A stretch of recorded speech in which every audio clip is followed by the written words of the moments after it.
저와 함께 나누실 하나님의 말씀은 디모데후서 2장 14절부터 26절까지의 말씀입니다. 신약성경 디모데후서 2장 14절부터 26절의 말씀 한 주씩 교독합니다. 너는 그들로 이 일을 기억하게 하여 말다툼을 하지 말라고 하나님 앞에서 엄히 명하라. 이는 유익이 하나도 없고 도리어 듣는 자들을 망하게 함이라.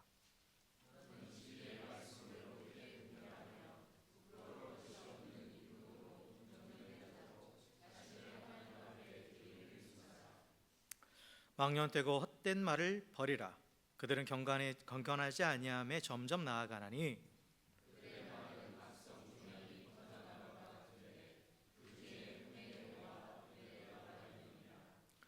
진리에 관하여는 그들이 그릇되었도다. 부활이 이미 지나갔다 하므로 어떤 사람들의 믿음을 무너뜨리느니라.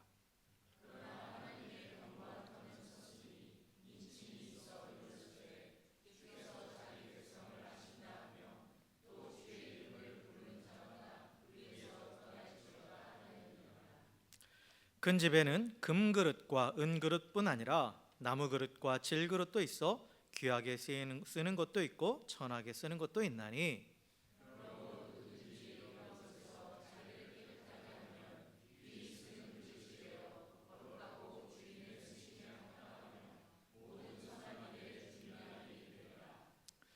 또한 너는 청년의 정욕을 피하고 주를 깨끗한 마음으로 부르는 자들과 함께 의와 믿음과 사랑과 화평을 따르라.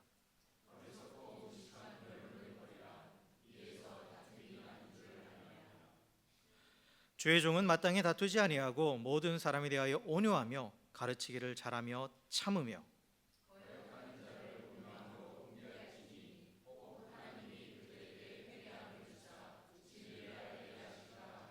이렇게 있습니다.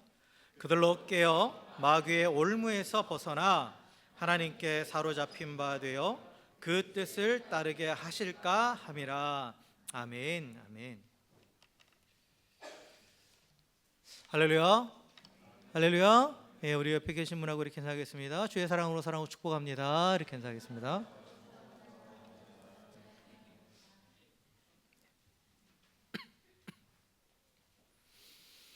네. 디모데후서 오늘 읽은 말씀 이제 디모데후서잖아요. 디모데후서는 이제 바울의 서신서 중에 우리가 가장 나중에 쓰여진 거라고 그렇게 얘기합니다. 바울이 이제 자신의 달려갈 길을 다 마치고 이제 사실 지금 이 상황이 어떤 상황이냐면 로마의 감옥에 있어서 이제 순교를 앞두고 있는 그러한 지금 상황이었어요.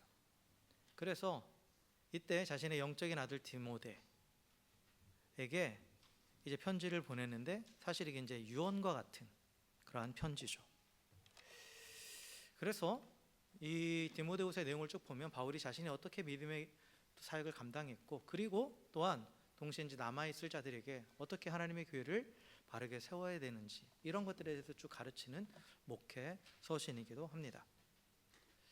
사실 이제 바울이 이 편지를 쓸 당시 교회는 외적으로는 이제 로마 제국의 박해라는 그러한 위협 가운데 있었고 또 내적으로는 거짓 교사, 바울의 서신 가운데 자주 나타나는 게 이제 거짓 교사예요. 이 거짓 교사가 가르치는 거짓 가르침, 즉 우리식으로 표현하면 오늘날식으로 표현하면 이단이죠. 그 이단 사상이 이 교회 안에서 교회를 이렇게 흔들고 있었어요. 그러니까 내적으로나 외적으로나 큰 위기에 처해 있는 상황이었죠. 그러니까 영적인 전쟁 가운데 있는 그러한 상황이었습니다.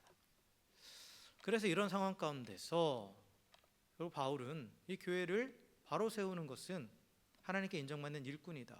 하나님의 일꾼이 하나님께서 그 일꾼들을 통해서 교회를 바로 세우시는데 그런 하나님께 인정받는 일꾼이 되라고 이 디모데에게 권면하고 있는 겁니다.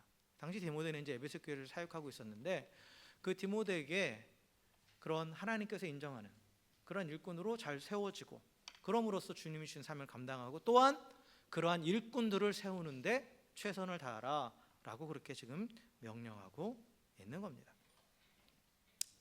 그래서 오늘 본문을 통해서 바울은 하나님께 인정받는 일꾼이 어떤 사람인가라는 것을 좀 가르쳐줘요. 그리고 하나님께 인정받는 일꾼이 어떤 사람이라는 것은 결국은 사실 우리 모든 성도들이 하나님의 일꾼이죠. 여러분, 구원으로의 부르심이 있고 우리는 그걸 소명이라고 부릅니다. 하나님의 콜링이 있으면 콜링 뒤에 따라오는 것은 미션이에요. 사명입니다. 하나님 우리를 부르셔서 구원하시고, 그리고 구원받은 자녀로 하나님의 자녀로 이 땅에서 살아가게 하시는데 그냥 살아가는 게 아니라 하나님 주신 사명이 있는 거죠. 하나님의 몸된 교회를 잘 세우고 또한 복음을 증거하면서 이 땅 가운데 하나님의 영광을 나타내면서 하나님의 나라를 기다리는 그러한 사명은 모든 성도에게 동일하게 주신 사명이에요. 그렇기 때문에 모든 성도는 동일하게 다 하나님의 사역자입니다. 하나님의 일꾼이에요. 그렇기 때문에 구원받은 성도는 다 하나님의 일꾼이다라는 이 대전제를 우리는 절대 잊어서는 안 됩니다. 그래서 하나님께 인정받는 일꾼은 어떤 특별한 사역자만을 말하는 게 아닙니다. 우리 모두가 추구해야 될 바예요. 그리고 사실 이 하나님께 인정받는 일꾼이 된다라는 것 자체가 우리가 신앙생활에서 추구해야 될 목표가 되는 거예요. 단순히 일만을 하는 그런 것을 의미하는 게 아니라 정말 구원받은 하나님의 백성이 이 땅 가운데서 어떠한 모습으로 살아야 되는지를 또한 가르쳐 주는 거예요. 그래서 오늘 바울이 본문을 통해서 하나님께 인정받는 일꾼이 어떠한 자들이라는 것을 이렇게 특히 세 가지로 제시하고 있는데, 그것은 결국 우리가 추구해야 될 신앙의 모습이라는 거죠. 그래서 이 말씀을 통해서 정말 우리가 하나님께서 사용하셔서 이 땅에 하나님의 교회를 세우고 또 하나님의 영광을 나타내는 그러한 일꾼으로 쓰임받기 위해서, 그리고 또한 우리가 그 가운데서 또 풍성한 은혜를 누리면서 이 땅에서 하나님의 나라를 누리기 위해서 어떠한 모습을 우리가 추구해야 되는지 한번 살펴보려고 합니다. 그래서 바울이 먼저 하나님께 인정받는 일꾼으로서 갖춰야 될 첫 번째를 뭐를 말하냐면 진리의 말씀을 바르게 분별하는 자를 하나님께서 인정하는 일꾼이다라고 그렇게 말하고 있어요. 그래서 진리의 말씀을 제대로 붙잡고 그 말씀을 수호해야 된다라는 겁니다. 왜냐하면 오직 진리의 말씀, 이 하나님의 말씀만이 복음의 기초고 교회의 기초가 되는 거예요. 그렇죠? 교회도 복음도 하나님의 모든 사역도 다 말씀에 근거하고 있어요. 그러하기 때문에 이 말씀을 제대로 알고 있고 제대로 다뤄야만, 그래야만 또한 하나님의 뜻을 분별하면서 이 땅에서 또 하나님의 일들을 감당하고 또 하나님의 뜻을 아는 가운데 하나님의 은혜를 누리며 살아갈 수 있는 거죠. 그래서 이 진리의 말씀에 바로 서 있는 그러한 인정받는, 하나님께 인정받는 일꾼이 되기 위해서 바울은 두 가지를 명령합니다. 하나는 피하라 라는 명령이 있고, 또 하나는 어떻게 하느냐? 추구하라, 열심히 힘써라 라고 이렇게 두 가지 명령을 해요. 그래서 먼저 피하라, 하지 말아야 될 것을 먼저 얘기합니다. 그게 뭐냐면 14절에 보면 말다툼하지 말아라 라고 말하죠. 말다툼하지 말아라. 여기서의 말다툼이라는 건 뭐냐면 그냥 소모적인 논쟁을 의미하는 거예요. 소모적인 논쟁. 사실 이 복음의 진리를 찾기 위해서는 다소간의 이 논쟁은 필요합니다. 디베이트가 필요해요. 왜냐하면 사람마다 보는 각도가 다르고 이해의 정도가 다를 수 있어요. 그러니까 진리를 추구하는 과정 가운데는 사실 치열한 어떠한 논쟁들이 일어납니다. 실제로도 그랬어요. 역사적으로도. 그런데 여기서 말하는 이 말다툼은 뭐냐? 이 복음의 진리를 추구하기 위한 논쟁이 아닌 전혀 본질에서 벗어난, 복음의 본질에서 벗어난 그런 것에 대해서 서로 다투는 것을 의미하는 거예요. 그래서 뭐 성경의 말씀 기록되어 있는 문구 하나하나에 대한 사소한 뉘앙스에나 또 어떤 자기의 사상을 거기다 집어넣어 가지고 어떤 종교적인 관습이나 이런 것들을 가지고 자꾸 다투는 거예요. 그러면서 서로 적대시하는 것, 이것이 바로 말다툼입니다. 그래서 본질에서 벗어난 거예요. 복음의 본질에서 그걸 가지고 다투고 있다라는 거죠. 근데 바울은 이러한 말다툼은 그 결과를 두 가지를 얘기합니다. 유익이 하나도 없다라는 거예요. 무익하다라는 거예요. 쓸데없다라는 거예요. 쓸데없다. 그리고 무익할 뿐만 아니라 어떻게 한다? 듣는 자들을 망하게 한다라는 거죠. 망하게 한다. 그러니까 믿음을 흔들어 버리는 거예요. 그러니까 본질을 파고드는 그러한 질문이 아닌 비본질을 가지고 싸우다 보면 그 본질이 희미해져 가고 오히려 또 그 다툼으로 인해서 서로 상처받고 싸우면서 서로 같이 진리로부터 또 멀어지는 그러한 일들이 발생하게 된다라는 거죠. 이러한 예가 교회 안에 참 많아요. 우리가 많이 이 부분에 경계해야 된다고 그랬죠. 우리가 신앙의 올바른 본질을 추구하기 위해서 그러한 그 과정 가운데 일어나는 논쟁은 필연적인 거지만, 그게 아니라 단순히 내가 가지고 있는 종교적인 신념, 어떤 관습, 이런 것들이 진리이냐, 그래서 그걸 다른 사람들과 내가 생각하는 것과 다른 관점을 가지고 있는 사람들과 자꾸 다투는 일들이 교회 안에서 너무 많이 일어나죠. 그래서 거기에 힘을 다 써버리니까 정작 진리를 수호하는 데 있어서는 아무런 힘을 쓰지 못하는 거예요. 그리고 계속해서 분열이 일어나고, 교회 역사에서 참 많아요. 참 우습게 이 말다툼이라는 게 되게 가벼운 뉘앙스를 가지고 있잖아요. 말다툼이라는 거. 그러니까 실제로 교회 안에서 많은 분열의 역사가 있는데, 그런데 이 분열을 해온 그 시발점들을 들여다보면 이 사소한 말다툼이거든요. 그 주제들을 놓고 보면 되게 헛웃음이 나오는 것들이 많아요. 왜 왼발부터 세족식 해야 되느냐, 오른발부터 해야 되느냐, 이거 가지고 싸워요. 악기를 쓰느냐 마느냐, 이런 것도 그렇고. 이건 너무 쓸데없는 논쟁이라 이거예요. 복음의 본질과는 전혀 관계없는 거죠. 왼발이 이쁜 사람이 있고 오른발이 이쁜 사람이 있잖아요. 왼쪽이 이쁜 사람이 있고 오른쪽이 이쁜 사람이 있고. 하여튼 이 본질에서 벗어난 거에서 핏대를 올리고 싸우는 사람들이 있어요. 그래서 승리를 쟁취해요. 근데 문제는 뭐냐? 아무 유익이 없어요. 공동체적으로는 아무런 유익이 없는 거예요. 오히려 분열만 일으키는, 그럼으로써 같이 망하게 만드는 그러한 결과를 낳게 된다라는 거죠. 그래서 말다툼을 하지 말아라 라고 말하는 거예요. 그리고 이제 좀 더 심각한 걸 얘기해요. 그리고 나서 바울이 망령되고 헛된 말을 버려라 라고 이렇게 나오잖아요. 망령되고 헛된 말. 이 망령되고 헛된 말이라는 것은 내용이 없는 공허한 말을 의미하는데, 여기서는 무엇을 의미하냐면 교회를 흔들고 있던 이단 사상, 거짓 가르침을 표현하는 겁니다. 거짓 가르침. 그러니까 진리를 교묘하게 왜곡하는 거짓 가르침이에요. 우리 흔히 말하는 이단 사상인 거죠. 이단 사상. 여러분, 이단이라는 것은 진리를 왜곡하는 겁니다. 왜곡하는 거예요. 처음부터 거짓을 말하면 다 분별해요. 아주 다른 것을 얘기하면 다 분별하죠.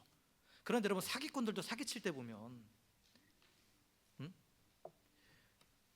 거짓 것들에다가 진리 한 스푼, 진실을 한 스푼 집어넣어 가지고 교묘하게 포장을 하죠. 위장을 하죠. 그렇죠? 이단도 마찬가지예요. 이단도 그냥 처음에 들어보면 비슷해요. 비슷합니다. 그런데 쭉 나가다 보면 완전히 다른 결론이 나오는 거거든요. 그래서 왜곡한다라는 거예요. 왜곡. 진리를 왜곡해버리는 거예요. 그러한 가르침을 버리라, 피하라라는 거예요. 피하라. 왜냐하면 이 망령되고 헛된 말이 거짓 가르침을 피해야 되는 첫 번째 이유는 뭐냐면, 그것이 경건하지 아니함에 점점 나가게 만든다라고 바울이 얘기하고 있죠. 이 경건하지 아니함, 그 불경건이라는 거고요. 이 불경건의 의미는 로마서 얘기할 때 얘기했어요. 불경건은 하나님이 없다라는 거예요. 점점 하나님으로부터 멀어진다라는 거예요. 점점. 그래서 결국 하나님 없는 지경에까지 가게 되는 거예요. 좀 전에도 말씀드렸지만 이단은 출발점은 진리에서 출발합니다. 그런데 그걸 교묘하게 비틀어놨어요. 그러니까 처음엔 비슷해 보여요. 그런데 여러분, 여기 지구에서 어떤 위성을 궤도에 안착시키거나 아니면 달이나 이런 데 탐사선을 보낼 때 뭐 과학자들이 열심히 계산을 하잖아요. 컴퓨터가. 그래서 어떤 각도로 발사하고 어떤 속도로 가야 돼요. 근데 거기서 오차가 조금이라도 0.001mm라도 0.001도라도 오차가 생기기 시작하면, 그러면 처음에는 눈에 보이지 않는 오차였지만 결론은 어떻게 돼요? 벗어나 버리죠. 그 궤도에서. 이게 쭉 가다 보면 처음과 완전히 벗어나 버려요. 처음에는 비슷하게 출발했는데 나중에는 완전히 다른 엉뚱한 쪽으로 가게 되는 거죠.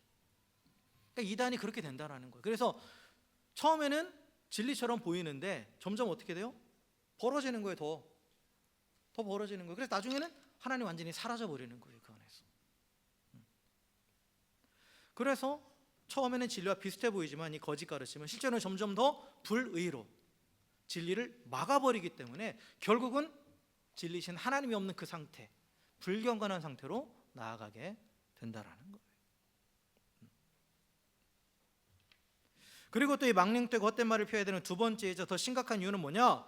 그것이 자신만 망치는 게 아니라 공동체 전체를 망가뜨리는 전염성이 있고 그 파괴성이 있다라는 거예요.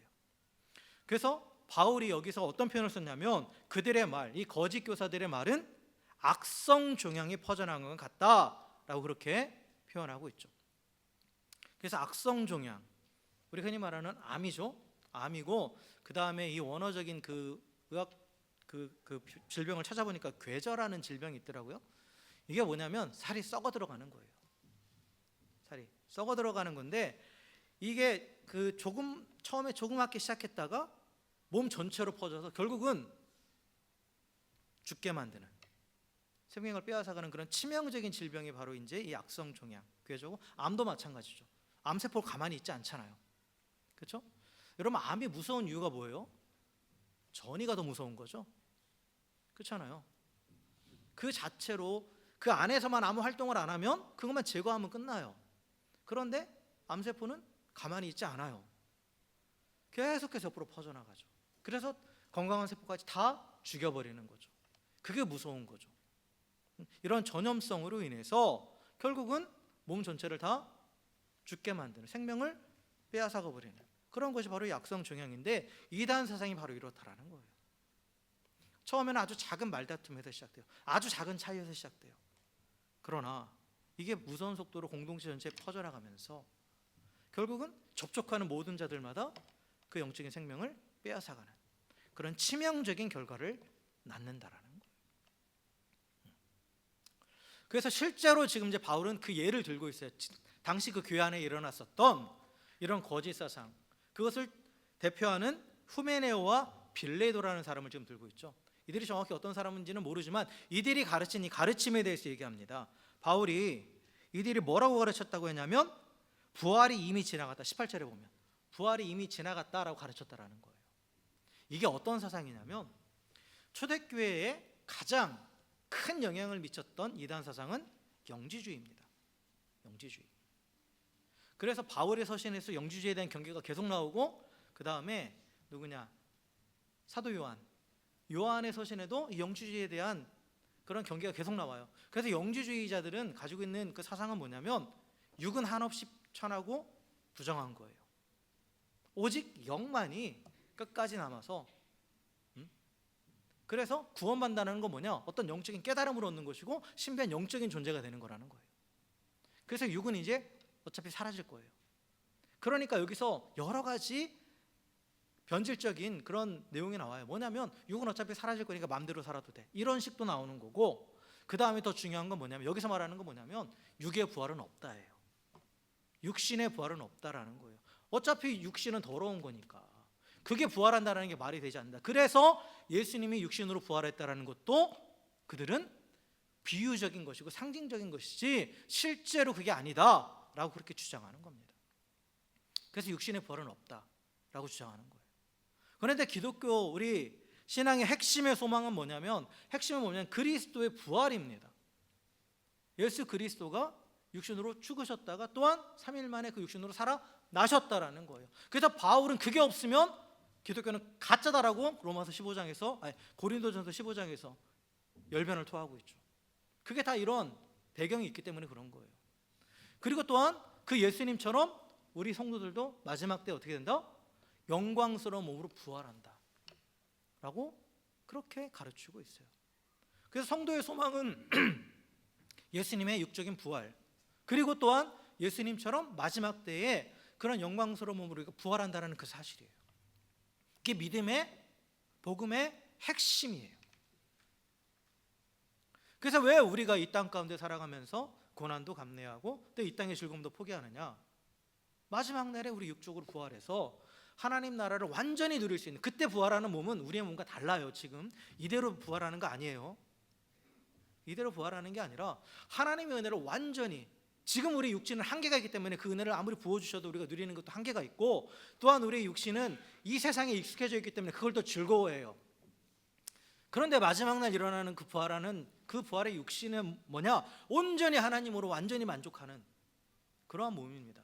그래서 지금 이 육체가 누리는 그런 만족과 기쁨과는 비교할 수 없는 그런 완전한 기쁨과 평강을 누리게 되는 그런 몸이에요. 완전히 다른 몸입니다. 그런데 실제라는 거예요. 그 육체로 부활한다는 거예요. 영적으로 부활하는 게 아니라. 그래서 기독교 신앙의 핵심입니다. 이 부활은, 육의 부활은. 그런데 이 거짓 선지자들은 육의 부활은 이미 지나갔다. 영적인 깨달음이 바로 육의 부활이다라고 그렇게 가르친 거예요. 그러니까 부활이 없다예요. 그러니까 믿음이 흔들리는 거죠, 사람들이. 믿음에서 떨어져 나가 버리는 거예요. 그러므로써 또 교회 혼란을 유발했죠. 그래서 이 거짓 가르침들을 피해야 된다. 망령되고 헛된 말들을 버려라, 피하라라는 거예요. 피하라는 표현도 중요합니다. 뭐냐면 그들과 논쟁하지 말아라예요. 논쟁하지 말아라. 여러분 혹시 한국에 여기서도 그렇게 많이 한국 사람들 집으로 이렇게 이단 찾아오고 하죠? 전도하려고 논쟁해 보셨어요? 여러분 말싸움하면 져요. 그들은 그것만으로 완전히 무장해 있는 사람입니다. 자기들이 가지고 있는 그 논리로. 그래서 정신 바짝 안 차리고 따라가다 보면 처음에는 우리가 아는 말씀으로 시작하거든요. 우리가 비슷한 해석을 하거든요. 그런데 그걸 계속 따라가다 보면 나도 모르게 빠지는 거예요. 여러분 신천지나 이런 또 뭐 요즘 통일교가 많이 시끄러우니까 뭐 그런 이단 사회비전교들 그러니까 빠진 사람들은 이해 안 되죠. 그렇죠? 근데요 그들의 논리를 따라가다 보면 빠질 수밖에 없어요.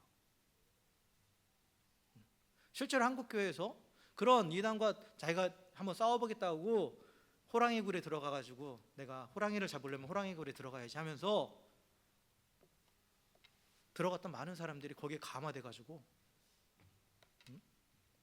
헌신한 사람들 많아요. 여러분 사단도 광명한 천사를 가장하거든요. 그래서 오늘 바울은 뭐냐면 버리고 피하라는 거예요. 그런 부분에 있어서는 맞서 싸우려 하지 말아라 라는 거죠.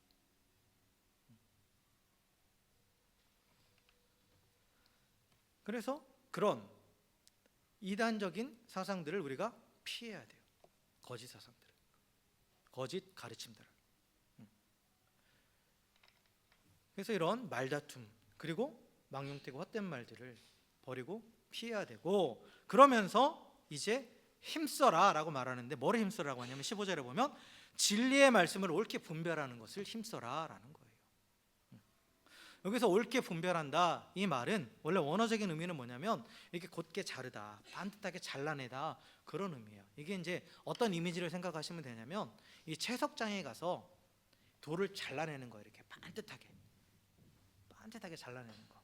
피라미드 이렇게 쌓을 때 그 돌들 이렇게 피라미드는 벽돌로 만들었죠. 그게 아니고 어떤 건축물들을 만들 때 돌로 어떤 건축물을 만들 때 그 돌을 떠오잖아요. 떠온다라는 표현을 쓰잖아요. 그때 이제 자를 대고 반듯하게 잘라낸단 말이에요. 뭐 물이나 이런 걸 쏴가면서 그런 이미지입니다. 그래서 이것은 뭐냐면 말씀을 내 생각이나 또는 어떤 세상의 방식이나 이런 것들에 맞춰서 왜곡하지 않고 있는 그대로 그 말씀의 의도대로 정확하게 해석하고 판단하라. 그리고 그것을 바르게 전달하라 라는 것을 의미합니다. 그래서 하나님께 인정받는 일꾼은 어떤 사람이냐? 진리의 말씀을 올바르게 분별하는 자, 바르게 잘라내는 자예요. 바르게 해석하고 또한 거짓 것들을 잘 쳐내고 하는 그러한 사람이라는 거죠. 그래서 우리의 신앙의 기준은 뭐냐? 분별된 진리의 말씀이에요. 내 감정이나 내 경험이 아닙니다. 신앙생활하는데 물론 경험적인 부분도 중요해요. 또 하나님 우리 감정의 영역도 다스리십니다. 그러나 그 모든 것들의 근거는 뭐냐? 하나님의 말씀이에요. 그래서 말씀으로 정확하게 재단되지 않은 그 어떤 경험도, 그 어떤 감정적인 체험도 우리가 따라가야 되는, 우리는 그런 것들은 따라가면 안 됩니다. 말씀의 자유에서 정확하게 잘라져야 돼요. 분별돼야 됩니다. 그래서 우리는 진리의 말씀을 분별하기 위해서 힘써야 돼요. 여기서 힘쓰라고 나오죠. 힘써야 됩니다. 모든 성도는 진리의 말씀을 분별하기 위해서, 진리의 말씀을 분별한다, 또 진리의 말씀으로 분별하기 위해서, 같은 두 가지로 해석할 수 있죠. 하나님 말씀이 이게 지금 바르게 해석하는 것과 또한 이 말씀으로 다른 것들을 바르게 분별하는 것, 이건 같이 가는 거예요. 그러기 위해서 어떻게 해야 돼요? 힘쓰라는 거예요. 애쓰라는 거예요. 수고하라는 거예요. 그래서 말씀을 읽고 묵상하고 배우는 일에 여러분 전력을 다해야 됩니다. 이거는 저처럼 말씀을 전하는 어떤 목회자나 그 교사에게만 하는 말씀이 아니에요. 아까도 말씀드렸지만 이 말씀은 모든 성도에게 하시는 말씀이에요. 그래서 여러분 매일같이 말씀 읽고 묵상하고 또 하나님을 알아가기에 더 힘써야 돼요. 왜냐하면 말씀을 제대로 분별해야, 말씀으로 분별해야 이단의 거짓 가르침도 분별이 되는 것이고, 그럼으로써 나의 믿음도 지킬 수 있는 것이고, 또한 다른 사람에게도 올바르게 가르침으로써 그도 또한 구원에 이르게 하는 그 복음의 사역을 감당할 수 있는 거죠. 말씀에 대한 분별 없이 어떻게 하나님의 일을 합니까? 하나님이 어떤 분인지도 모르고, 하나님의 사역이 뭔지도 모르고, 하나님의 목적이 뭔지도 모르면서 어떻게 주님 주신 사명을 감당하겠어요? 그래서 일하는 거 중요합니다. 그런데 더 중요한 건 뭐예요? 그 일을 하기 위해서 하나님 말씀으로 채워지는 게 우선이에요. 분별하는 게 말씀으로 분별하기 위해서 그래서 애써야 되는 거예요. 수고해야 되는 겁니다. 애쓰고 수고해야 되는 이유가 있어요. 왜냐하면 하나님 말씀 연구하고 공부하는 거 사실 힘들어요. 하고 싶지 않은 이유들이 더 많고 하지 않아도 되는 이유들이 더 많아요. 그러니까 애써야 된다는 거예요. 신경 써야 된다는 거예요. 그래야만 하나님께서 인정하시는 일꾼으로서 하나님 앞에 쓰임받고, 또 하나님 앞에 쓰임받을 때 하나님이 기쁨이 되고 그 기쁨이 우리 안에 충만하게 되는 겁니다. 그래서 하나님께서는 우리가 얼마나 화려한 말을 하는가, 얼마나 능력 있는 기적을 행하는가, 이게 아니라 하나님 말씀 얼마나 정확하게 다루고 그 말씀으로 온전히 가르치느냐, 온전히 분별하고 그 말씀을 삶 가운데 적용하느냐, 그것을 보십니다. 자, 그리고 이러한 하나님의 말씀으로 잘 분별하는 자는 결국은 또한 이 다음 단계로 넘어갈 수 있어요. 뭐냐? 자신을 성결하게 할 수 있습니다. 정결하게 할 수 있어요. 그러니까 말씀은 기준이 되잖아요. 하나님 말씀의 기준이 바로 서 있는 사람은 그 기준에 따라서 자신을 깨끗하게 거룩하게 지킬 수 있습니다. 그래서 하나님께 인정받는 일꾼의 두 번째는, 그 갖춰야 될 두 번째 요소는 뭐냐면 내적인 정결함이에요. 그래서 바울이 여기서 보면 그릇의 비유를 들죠. 20절과 21절에 보면 교회를 큰 집에, 그리고 교회의 멤버의 성도들을 다양한 종류의 그릇에 비유합니다. 그리고 이 집의 주인은 바로 하나님이시죠. 그래서 집의 주인이 그릇을 사용해요. 여기서 귀하게 쓰는 그릇이 있고 천하게 쓰는 그릇이 있잖아요. 이것은 원어적인 표현을 보면 귀하게 쓴다는 건 특별한 일에 사용한다 라는 거고, 천하게 쓴다는 건 데일리, 그냥 평범하게 매일 쓰는 그릇, 그걸 의미해요. 그러니까 특별한 용도에 쓰는 그릇도 있고 또 매일같이 사용하는 그릇이 있잖아요. 우리 마찬가지잖아요. 여러분 집에서도 그렇죠? 귀한 손님이 오면 또 내놓는 그릇이 있어요. 그런데 이제 평소에 그냥 밥 먹고 할 때 쓰는 그릇이 있죠. 그런 의미예요. 근데 중요한 건 뭐냐면 어떠한 용도로 쓰이든 간에 어떤 그릇을 쓰느냐, 어떤 귀하게 쓰는 것이든 아니면 일상으로 쓰는 것이든 더 전제 조건은 뭐예요? 깨끗한 그릇을 쓴다라는 거예요. 아무리 좋은 재질로 만들어졌더라도 그게 더러운 것은 사용할 수 없는 거죠. 그렇잖아요. 그래서 재질이 중요한 게 아니라 그릇이 얼마나 깨끗하냐, 이 깨끗한 그릇을 사용한다라는 거죠. 그래서 바울은 이 그릇의 비유를 들면서 뭐라고 얘기했냐면 교회의 주인이신 하나님께서 사용하시는, 마음껏 사용하시는, 어떤 자리에든 마음껏 사용하시는 그런 일꾼이 되기 위해서는 이런 것에서 자기를 깨끗하게 하라 라고 이렇게 명령합니다. 여기서 말하는 이런 것이 바로 앞에 나와 있는 헛된 가르침, 망령된 가르침, 또한 말다툼, 이런 여러 가지 것들, 그리고 거짓 교사들의 거짓 가르침을 따르는 불의한 삶으로부터 자신을 깨끗하게 구별하라 라는 거예요. 그럴 때 거룩하신 하나님이 쓰시는 그릇은 거룩한 그릇밖에 없다라는 거죠. 그래서 우리가 그런 하나님의 말씀을 통해서 또한 진리의 말씀으로 분별하게 애쓸 때 우리는 또한 우리의 거룩함을 지켜나갈 수 있어요. 무엇이 옳고 그른지 알 수 있으니까.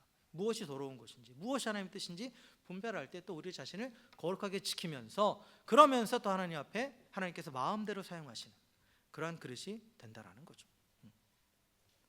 그래서 또한 이런 그릇으로 자신을 깨끗하게 하기 위해서 또 두 가지 명령하는데, 하나는 피하라, 하나는 따르라. 따르라는 것은 추구하라는 거예요. 뭐를 피하냐? 청년의 정욕을 피하라. 청년의 정욕이라는 것은 뭐냐면 단순히 어떤 욕망적인 부분을 얘기하는 것이 아니라 이 젊은 세대로 특징되는 어떤 성급함, 혈기왕성함. 혈기왕성하니까 또 논쟁도 즐기는 거죠. 그리고 야망, 자기주장, 특별히 자기중심적인 어떤 그 모든 성향들, 그것들을 피하라라는 거예요. 결국 자기중심적인 성향을 쫓아가면 결론은 뭐냐? 다툼이에요. 다툼밖에 일어나지 않아요. 왜요? 다 나의 이익을 위해서 살아가는데. 그러면 서로 이익이 충돌할 수밖에 없으니까. 그러니까 결론은 다툼이에요. 다툼입니다. 그래서 이런 다툼을 유발하는, 다툼으로 결론이 나오는 이런 청년의 조용을 피하고 뭐를 따르라? 의와 믿음과 사랑과 화평을 따르라라고 말하죠. 이건 신앙의 덕목입니다. 의라는 것은 뭐냐면 하나님과의 바른 관계를 추구하는 거예요. 믿음이라는 것은 하나님을 향한 전적인 신뢰를 의미합니다. 그리고 사랑이라는 것은 하나님을 섬기고 이웃을 섬기는 거죠. 그리고 화평이라는 것은 평화를 추구하는 거예요. 다툼이 아닌 이러한 것들을 추구하라는 거예요, 삶에서. 그래서 하나님의 사람은 정욕을 따라가는 것이 아니라 하나님과의 바른 관계를 추구하고 하나님을 신뢰하면서 또 하나님과 이웃을 섬기면서 평화를 이루어가는 사람입니다. 그런데 이게 어디서부터 시작되느냐? 믿음의 공동체 안에서부터 시작되는 거예요. 그래서 주를 깨끗한 마음으로 부르는 자들과 함께 의와 믿음과 또 사랑과 화평을 추구하라라고 되어 있죠. 그럼 바울은 신앙의 공동체가 얼마나 중요한지 여기서 가르쳐줘요.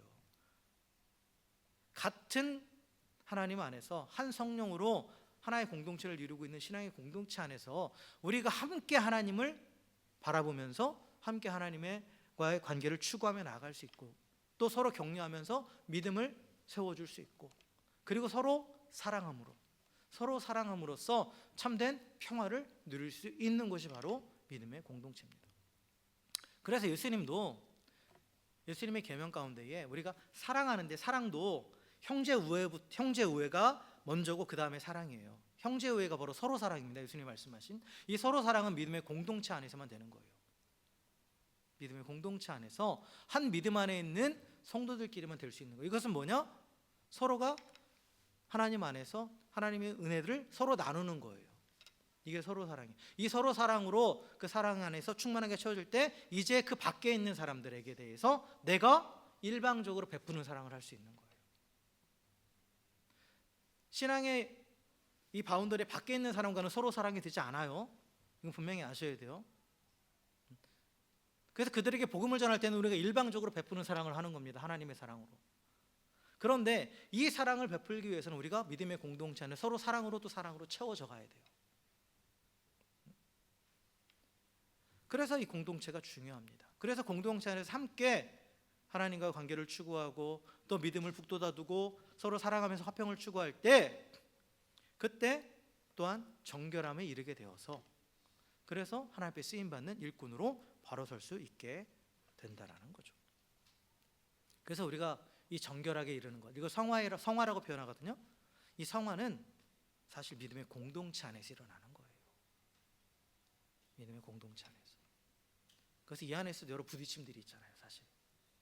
그렇잖아요. 그럼에도 불구하고 또한 의와 또 뭐예요? 의와 믿음과 사랑과 화평을 따를 때, 이 안에서 그럴 때 우리가 거룩하게 변화되어 가고, 그럼으로써 밖에 나가서도 거룩함을 지키면서 하나님의 주신 사명을 감당할 수 있게 되는 거죠. 그래서 신앙생활은 독불장군은 없습니다. 분명히 말씀드리지만 교회라는 공동체가 필요한 거예요.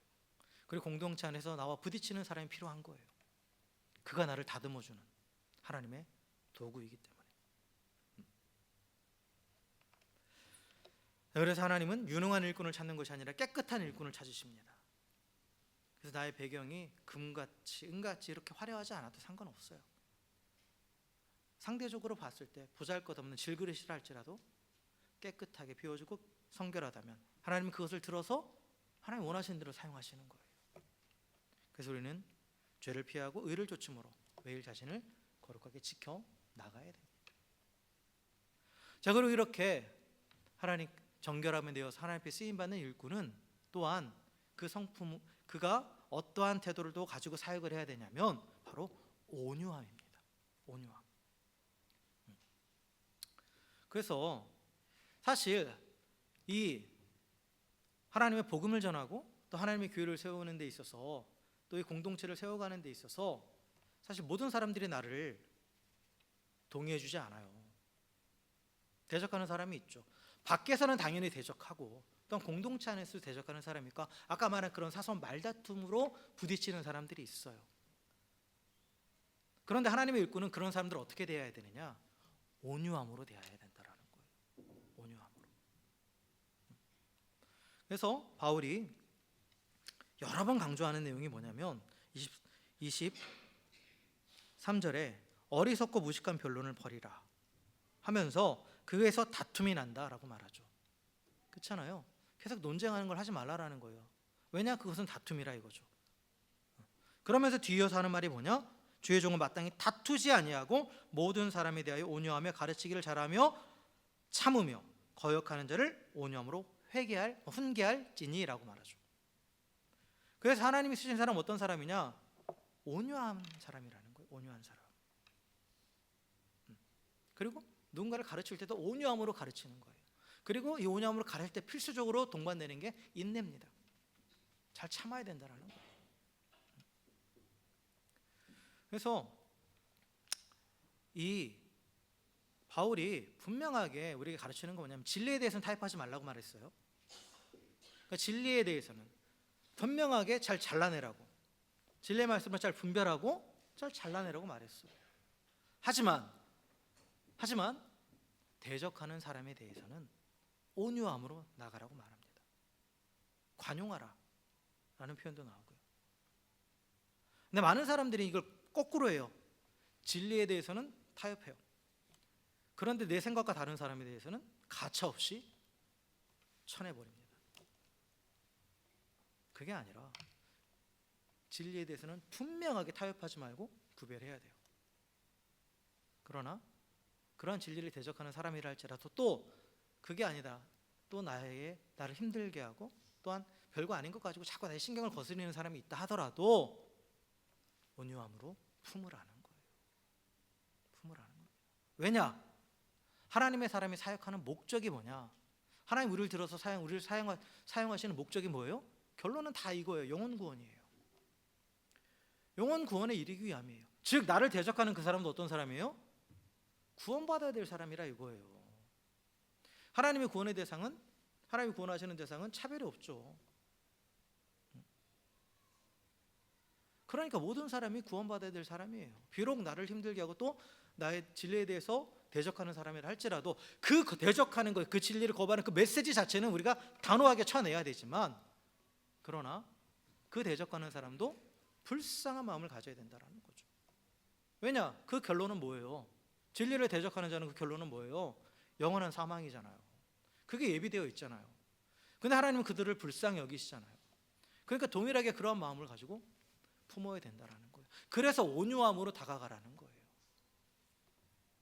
오늘날 세상은 내 생각과 다른 사람을 악마화합니다. 그렇죠?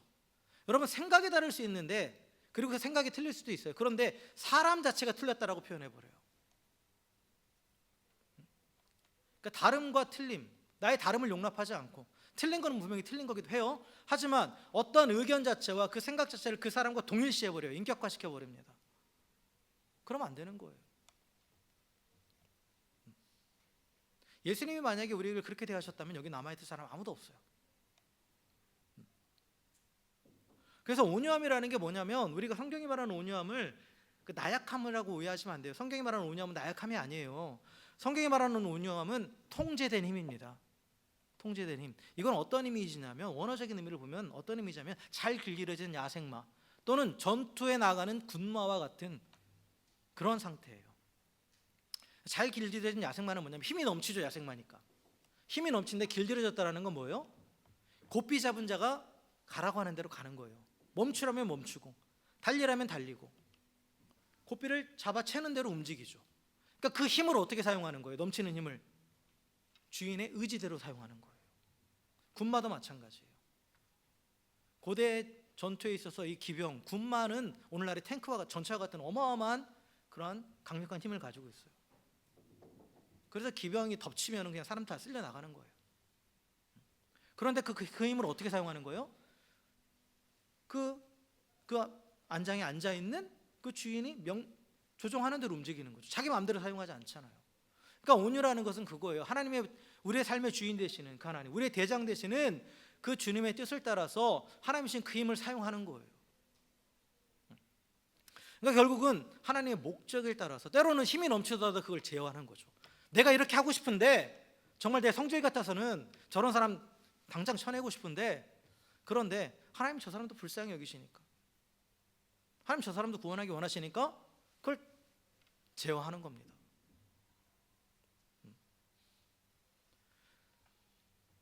권위가 있어요. 분명히 내가 또한 내 권위를 이 사람을 누를 수도 있어요. 그런데 하나님의 목적을 위해서 권위 행사를 자제하는 거예요. 그 부드러움을 유지하는 겁니다.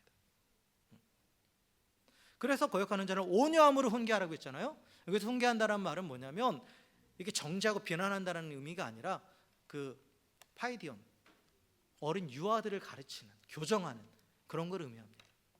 그래서 교정할 때는 온유함으로 교정해야 된다는 거예요. 많은 사람들이 이 교정하는 데서 누가 잘못된 걸 봤을 때 그 사람이 잘했다라는 게 아니라 분명히 잘못했어요. 그럼 이거를 내가 바로 잡아줘야겠다고 생각을 할 때 많은 사람들이 사용하는 것은 정죄입니다. 비난이에요. 그런데 그건 사람을 변화시키지 못해요. 온유함으로 품어줄 때 잘못된 건 잘못된 것이라고 분명히 말하지만 그러나 그 사람의 인격을 매도해서는 안 되는 거죠. 그래서 말씀으로 누군가를 바로 세울 때는 온유함이 필수적이에요. 왜냐하면 이 거역하는 자들에 대한 우리의 시선을 바꿔야 돼요. 관점을 바꿔야 돼요. 오늘 성경에서 보면 이 하나님의 말씀을 거역하고 교회를 거역하고 또 나를 거역하는 그 사람은 사단의 올무 아래 있는 자라고 표현하고 있잖아요. 사단에게 붙잡힌 자라는 거예요. 사람이 사탄이 아니에요.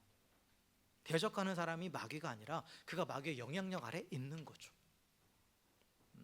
우리는 사람을 절대로 마귀라고 하면 안 됩니다. 마귀의 영향력 아래 있는 거니까 불쌍하게 봐야 된다는 거예요. 그래서 그 대적하는 자들은 이 마귀의 영향력 아래서 거짓 가르침 안에서 이게 술 취한 상태와 같은 거예요. 술 취한 상태 같아서 제대로 분별을 못하는 거예요. 그러니까 여기서도 26절에 보면 그들을 깨어라는 표현을 쓰잖아요. 그들을 깨우라는 표현, 이건 뭐냐, 술에서 깨어나다는 뜻이에요. 원어적인 의미가. 그러니까 술에서 깰 수 있도록 그들을 도와주라는 거예요. 어떻게? 온유함으로 다가가라는 거죠. 논쟁에서 그들을 승리하고 제거해버리는 게 아니라 분명하게 하나님의 사랑으로 다가가서 그들이 하나님을 바라볼 수 있도록 어떤 마음의 공간을 만들어주는 거예요. 우리가 사람을 바꾸는 게 아닙니다. 사람을 바꾸는 건 하나님이 하시는 거예요. 그런데 하나님이 역사하시려면 그 안에 공간이 있어야 돼요. 그 마음이 단단하게 굳어져 있으면 그 역사가 일어나지 않아요. 그거를 균열을 가게 하고 그 안에 공간을 마련해 주는 게 뭐냐, 내가 그 사람을 분명히 정죄할 수 있고 그럴 만한 권리가 충분히 있고 누가 봐도 그건 합당해요. 그럼에도 불구하고 참아주고 온유함으로 다가가는 것. 그럴 때 그 단단한 마음에 균열이 생기는 거예요. 그럼으로써 하나님께서 역사하실 공간이 생기는 거죠. 그 마음에. 그래서 하나님은 하나님의 사람의 그 온유함을 통해서 단단하게 굳어져 있는 그 마귀의 올무에 씌어서 정말 정신 못 차리고 있는 그 사람의 마음 가운데 역사할 수 있는 그런 공간을 마련하시는 겁니다. 그리고 그 공간이 마련됐을 때 하나님이 그 안에 들어가셔서 역사하시면 그 안에 변화가 일어날 수 있는 거예요. 물론 그것도 그 사람의 반응에 따라 달라지는 건 하지만 우리의 역할은 어디까지냐? 하나님이 역사하실 수 있도록 온유함으로 그 마음을 열어주는, 내가 온유함으로 그 사람을 대함으로써 하나의 의문점을 갖게 하는 거잖아요. 분명히 저 사람이 나한테 이렇게 대할 이유가 없는데 왜 저럴까? 라는 그런 의구심을 갖게 하는, 그럼 그 원인이 뭘까라는, 거기서부터 균열이 시작되는 거고, 그 단단한 마음이 균열이 시작되는 거, 그 안에 마음의 공간이 열려지기 시작하는 거죠. 우리 역할은 거기까지예요. 거기까지입니다. 그래서 여러분, 사역의 진정한 목적은 뭐냐? 내가 논쟁해서 승리하는 게 아니에요. 영혼 구원입니다. 저는 예전에 그런 착각을 많이 했었어요. 청년들의 잘못된 모습을 보면서 이런 말씀 드렸잖아요. 제가 얼마나 화를 많이 냈었는지. 내가 지금 당장 저 논쟁으로 이겨버려가지고 저걸 바로 잡아야 돼. 논쟁하면 안 돼요, 저하고는. 근데 문제는 뭐냐? 그들은 나를 싫어하더라고요. 나에게 마음을 닫고 하나님에 대해서 마음을 닫아버리는 거죠. 그거는 성공한 사역이 아니죠. 오히려 실패한 거죠. 하나님의 일을 망쳐놓은 거죠. 사람은 그리고 대부분 자기 잘못 압니다. 그렇죠. 특히 우리 그리스도 안에 성도들 안에서도 한마디 하면 자기 잘못 알아요. 그때 우리가 기다려줘야 되는 거예요. 내가 원하는 반응이 당장 나오지 않는다고 해서 막 닥달하고 막 따질 게 아니라, 그러면 속은 시원하죠. 그렇죠. 논쟁에서 이기면 속은 시원해요. 근데 온유함으로 기다리잖아요. 답답해 죽겠어요. 그죠? 그러니까 여기서 뭐라고 말해요? 참으라는 말이 나오는 거예요. 온유함으로 기다리는 것은 결국은 인내의 시간이 필요한 거예요. 답답하죠. 내 마음대로 안 되니까. 왜 저럴까 자꾸만. 근데 그건 내가 어떻게 할 수 있는 게 아니에요. 하나님이 하셔야 되는 거예요. 어디까지나 내 역할은 그 안에 하나님 역사하시도록 그 마음의 문을 조금이라도 열 수 있도록 도와주는, 그게 우리의 역할이라는 걸 잊어서는 안 되는 거죠. 그래서 영혼 구원의 목적을 이루시는 하나님의 방식이 바로 온유함입니다. 예수님이 그러셨죠. 예수님 끝까지 온유하셨잖아요. 진리에 대해서는 가차 없으셨어요. 그렇죠? 그래서 십자가에 죽기까지 진리를 소화하셨어요. 근데 동시에 자기를 치는, 십자가에 못 박는 자들까지도 주님께서 온유함으로 품어주셨어요. 죽기까지 온유함으로 사람들을 대하셨죠. 그러니까 복음이 능력이 나타나는 거예요. 그래서 복음의 일꾼은 마귀의 올무에 걸려 넘어진 형제를 온유함으로 가르쳐서 그가 다시 진리 안으로 회복될 수 있도록 돕는 자예요. 하나님 그를 통해서 하나님의 교회를 바로 세우시고 또 하나님의 영광을 나타내시고 하나님의 나라를 이루어 가시는 거죠. 자, 말씀을 정리하겠습니다. 오늘 이 바울의 서신을 통해서 우리에게 주는 중요한 대명제, 하나님께 인정받는 일꾼이 되라는 거예요. 그래서 교회를 온전히 세우고 주의 복음을 세상에 증거하는 사명을 감당하는 온전한 일꾼이 되라고 우리에게 명령하고 계십니다. 그래서 진리의 말씀을 바르게 분별해야 되는 거예요. 그리고 또한 모든 불의로부터 나를 거룩하게 지켜야 됩니다. 그리고 무엇보다도 주님이 나에게 온유하셨던 것처럼 그 온유함을 품고 영혼을 바라보고 그리고 그 안에 하나님이 역사하실 수 있도록 돕는 자가 돼야 됩니다. 그래서 하나님이 찾는 사람은 어떤 사람이냐? 진리에 굳게 서고 자신을 깨끗하게 하며 사람을 품는 온유한 사람입니다.